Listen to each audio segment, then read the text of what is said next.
What's up, cool people? My name's Matt, coming at you with another abridged Bible video thing.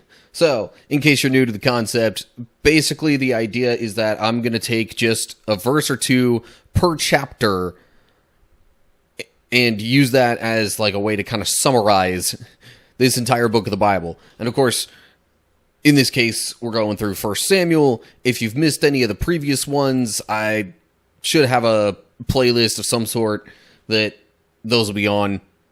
So you could go back to those if you're wanting to basically get the overall, like, kind of Cliff Notes version of the Bible. I tried to pick out ones specifically that, like, hit the main points of what happens in each chapter. So anyway, without further ado, here we go.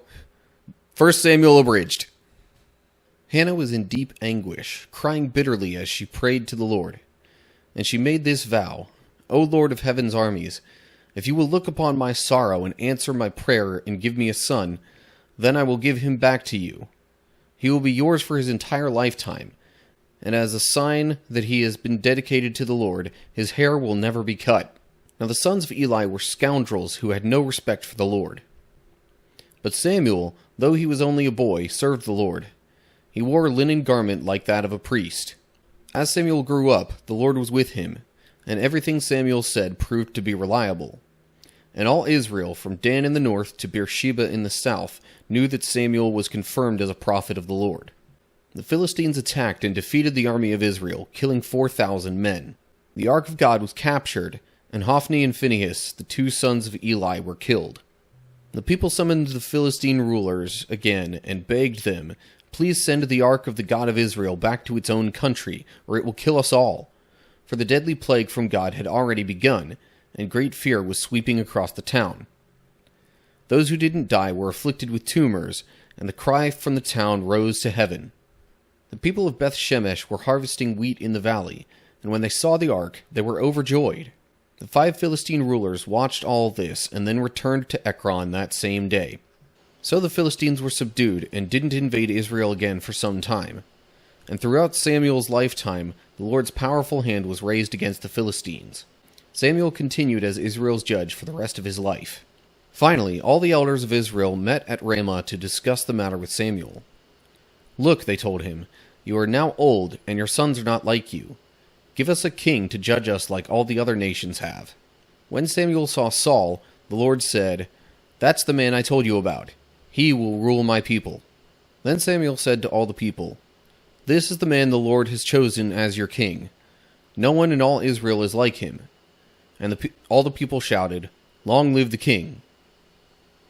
Then Samuel told the people what the rights and duties of a king were. He wrote them down on a scroll and placed it before the Lord.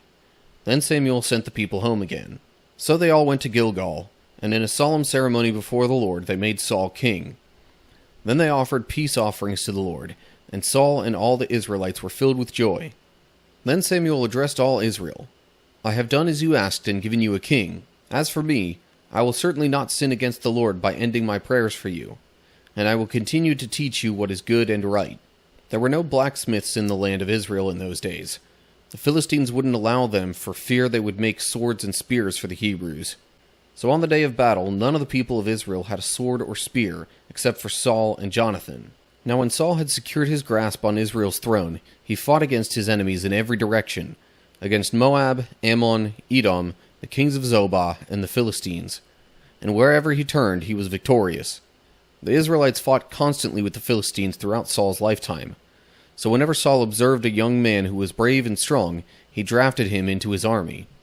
Then the Lord said to Samuel, "I am sorry that I ever made Saul king, for he has not been loyal to me and has refused to obey my command." Samuel was so deeply moved when he heard this that he cried out to the Lord all night. Now the Lord said to Samuel, "You have mourned long enough for Saul. I have rejected him as king of Israel, so fill your flask with olive oil and go to Bethlehem. Find a man named Jesse who lives there, for I have selected one of his sons to be my king." So as David stood there among his brothers, Samuel took the flask of olive oil he had brought and anointed David with the oil. And the Spirit of the Lord came powerfully upon David from that day on. Then Samuel returned to Ramah. Then Goliath, a Philistine champion from Gath, came out of the Philistine ranks to face the forces of Israel. He was over 9 feet tall. Then David ran over and pulled Goliath's sword from its sheath. David used it to kill him and cut off his head. When the Philistines saw that their champion was dead, they turned and ran. David continued to succeed in everything he did, for the Lord was with him. When Saul recognized this, he became even more afraid of him. Then Saul sent troops to watch David's house. They were told to kill David when he came out the next morning. But Michal, David's wife, warned him, "If you don't escape tonight, you will be dead by morning." So David escaped and went to Ramah to see Samuel. And he told him all that Saul had done to him. Then Samuel took David with him to live at Naioth. So Jonathan made a solemn pact with David, saying, "May the Lord destroy all your enemies." And Jonathan made David reaffirm his vow of friendship again, for Jonathan loved David as he loved himself. So David escaped from Saul and went to King Achish of Gath. But the officers of King Achish were unhappy about his being there. "Isn't this David, the king of the land?" they asked. "Isn't he the one the people honor with dances, singing, 'Saul has killed his thousands, and David his 10,000s'? So David left Gath and escaped to the cave of Adullam. Soon his brothers and all his other relatives joined him there. Then others began coming, men who were in trouble or in debt or who were just discontented, until David was the captain of about 400 men. One day news came to David that the Philistines were at Keilah stealing grain from the threshing floors. So David and his men went to Keilah. They slaughtered the Philistines and took all their livestock and rescued the people of Keilah. At the place where the road passes some sheepfolds, Saul went into a cave to relieve himself. But as it happened, David and his men were hiding farther back in that very cave. He said to his men, "The Lord forbid that I should do this to my lord the king. I shouldn't attack the Lord's anointed one, for the Lord himself has chosen him." When David heard that Nabal was dead, he said, "Praise the Lord, who has avenged the insult I received from Nabal, and has kept me from doing it myself. Nabal has received the punishment for his sin." Saul, meanwhile, had given his daughter Michal, David's wife, to a man from Galim named Palti, son of Laish. Then Saul confessed, "I have sinned. Come back home, my son, and I will no longer try to harm you, for you valued my life today. I have been a fool, and very, very wrong." And Saul said to David, "Blessings on you, my son David. You will do many heroic deeds, and you will surely succeed." Then David went away, and Saul returned home. But David kept thinking to himself, "Someday Saul is going to get me. The best thing I can do is escape to the Philistines. Then Saul will stop hunting for me in Israelite territory, and I will finally be safe." About that time, the Philistines mustered their armies for another war with Israel. King Achish told David, "You and your men will be expected to join me in battle." "Very well," David agreed. "Now you will see for yourself what we can do." Then Achish told David, "I will make you my personal bodyguard for life." But the Philistine commanders were angry. "Send him back to the town you've given him," they demanded. "He can't go into battle with us. What if he turns against us in battle and becomes our adversary? Is there any better way for him to reconcile himself with his master than by handing our heads over to him?" So Achish finally summoned David and said to him, "I swear by the Lord that you have been a trustworthy ally. I think you should go with me into battle, for I've never found a single flaw in you from the day you arrived until today. But the other Philistine rulers won't hear of it." 3 days later, when David and his men arrived home at their town of Ziklag, they found that the Amalekites had made a raid into the Negev and Ziklag. They had crushed Ziklag and burned it to the ground.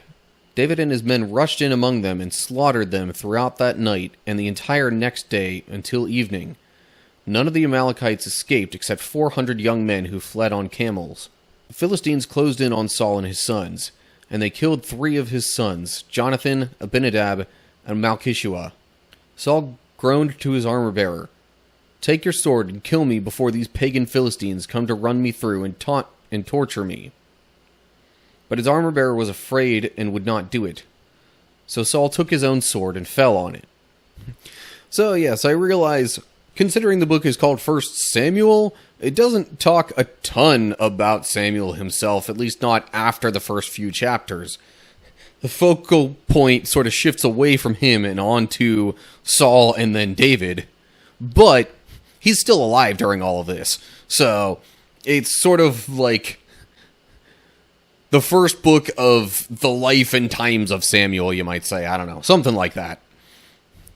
But anyway, that does it for the whole abridged summary thing for 1 Samuel. Let me know what you think about the format, the layout, or like how I displayed the verses and things like that. I'm still gonna keep going with this idea as I continue my way through the rest of the Bible. But I'm open to maybe some, visual tweaks and things like that. But anyway, as I mentioned before, feel free to check out other, Bible abridged videos if you want to catch up to speed on the whole Bible up to this point. I should be, shortly after this video goes public, be diving into 2 Samuel and continuing on from there, if I haven't already. So, yeah, feel free to tune in for that stuff as it comes to the channel as well. But anyway, as always, like, share, subscribe, all that good stuff. Make sure you look down in the description for info on social media pages and other places to follow me and keep up with my internet activities.